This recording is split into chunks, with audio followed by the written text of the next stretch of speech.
Hi, my name is Tara Connor. I'm a recovering alcoholic and I'm also a former Miss USA. I started drinking probably when I was around 14 years old, and around that time I also started suffering from depression, and they really couldn't pinpoint what exactly was wrong with me. I just know that in my experience, living life in my own skin was extremely hard, and showing up for life on a day-to-day basis was almost impossible. So I know what it's like to feel suicidal, and I know what it's like to not want to wake up to go to school and not want to show up for my day's activities because something within me is just prohibiting me from moving forward. But luckily, during my years Miss USA, probably one of the most embarrassing years of my life, but the most monumental by far, I discovered that I was alcoholic and that there was a solution. And I was fortunate enough to go to the Care and Treatment Center, where they were able to help diagnose me, and finally I diagnosed myself and realized that I suffered from a disease that is triggered by alcohol, and I had been doing it all of those years and could never figure out that that's exactly what was wrong. So luckily everything just came together, and all of the other things that I was diagnosed with, depression, anxiety disorders, all of it just through a program of recovery has slipped away, and today my life is full and happy and wonderful, and it does get better, and life really can be worth living and beautiful, and I'm very grateful. I'm very grateful to be working with the Mind Your Mind Foundation, and luckily through my affiliation with Karen, I have been able to go around and raise awareness of alcoholism and addiction, and also talk about prevention. I think that it is such a hush-hush thing, and so many people are scared to reach out and ask for help when they know that something within them just doesn't feel right. I think when you take the shame out of the equation, that's when the growth can really begin.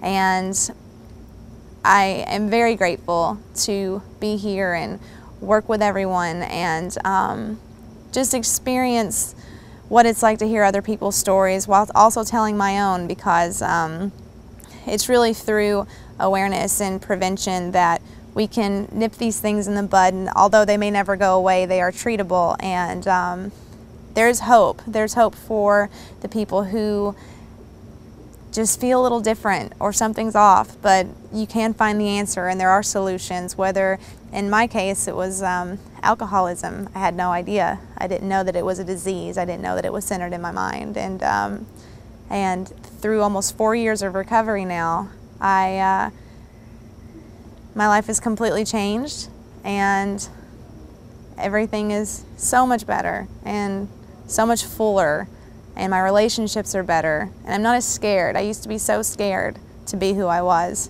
whereas now I accept my life, I accept where I am, and I have no complaints. There was a stigma around cancer. We called it the big C. Nobody could talk about it. Everybody was afraid that if you said the word, you'd catch it. Well, we've learned a lot. Since the time I was a kid, we know about cancer. Now we know it's an illness. We know there are treatments for it. Some are successful and some are not. Mental illness and drug addiction, we've learned just as much about it. We understand that it's a brain disorder. We've developed effective treatments. We understand that it's not a choice. It's not voluntary, and yet stigma remains. It's unchecked.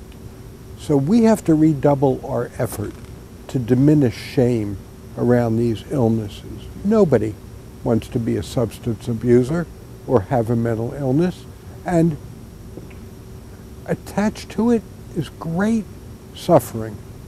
I know, not just because I'm a psychologist, but because I've had my own experience with clinical depression. It's a lot more than a depressed mood.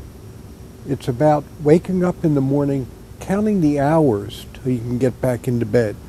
It's about sitting at meetings feeling worthless, like you don't belong there, afraid that somebody's going to know some of the thoughts that go inside your head. The alienation that goes with this is unfathomable suffering, more than the illness itself. We feel cut off from humanity. What do we need? We need the compassion of our fellow humans. I've been on both sides of it, and I know compassion heals, no matter what side we're on, whether we're giving or receiving compassion. It opens our hearts and makes us both more human. I also want to say how deeply honored I am to have received the first award from this fine organization that is dedicated to not only everything I believe in, but everything this culture needs. We need to learn more than about mental illness and substance abuse.